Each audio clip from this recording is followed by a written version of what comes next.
Increasing global population is driving the need for aquaculture. There is very little aquaculture in Ireland due to public resistance to nearshore sites.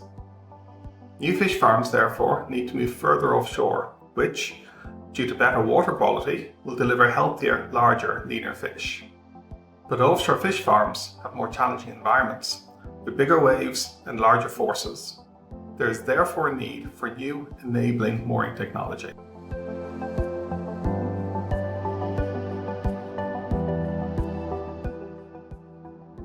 We already had a mooring product under development for another application, which we believed would solve this problem. We took a simultaneous three-pronged approach to development.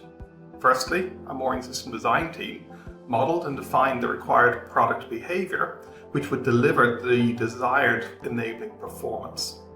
Secondly, our engineering team developed a product with the desired behaviour, testing and validating its performance through sea trials. And thirdly, our business development team engaged with the aquaculture industry, their supply chain, and the relevant licensing authorities to determine the required validations and build market traction. To fund this, we leveraged results and knowledge from our previous projects, we applied for aquaculture-focused grants, and we used our existing equity funding.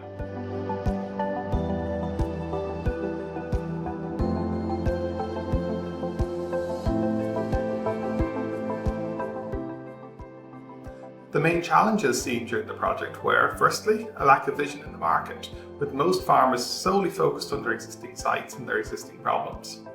Our solution was therefore to engage at a global operator level, where strategic vision did exist, often driven by EU policy requirements. There was a communication challenge, with a high level of technical insight required to understand both the problem and our solution to it. So we therefore had to focus on educating the market and delivering this knowledge to them. Thirdly, there was an upfront cost versus long-term gain challenge. The industry was structured with different people responsible for the initial farm costs versus those responsible for the ongoing costs. This meant that the people who would pay for our product were not the people who would benefit financially from its use. Our solution was therefore to engage above this level within the organizations.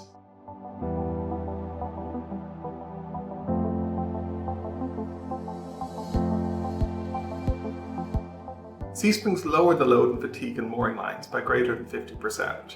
This allows the same aquaculture infrastructure to be deployed in more exposed environments. It allows for larger cages and fewer mooring lines. It enables a substantial increase in suitable fish farming sites, opening up these offshore locations with reduced environmental and visual impacts. The impact is easy to validate at the design stage. Modelling clearly shows whether our products are suitable for enabling a particular site or not. However, monitoring is required to accurately quantify the long-term benefits of reduced cost of protein, improved fish health, and expanded aquaculture capacity.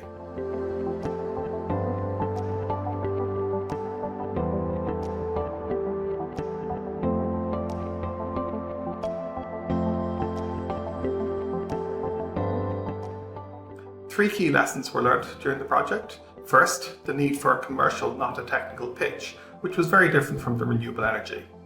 We had to understand our customers, their businesses, and how they evaluate opportunity. Secondly, the importance of a suitable lead customer at the right level in an organization who can make those strategic level decisions, and the need for us to be flexible around their timelines and requirements. Most aquaculture customers don't want to be first adopters. It's a conservative industry. Demonstrations are therefore required to lower perceived risk.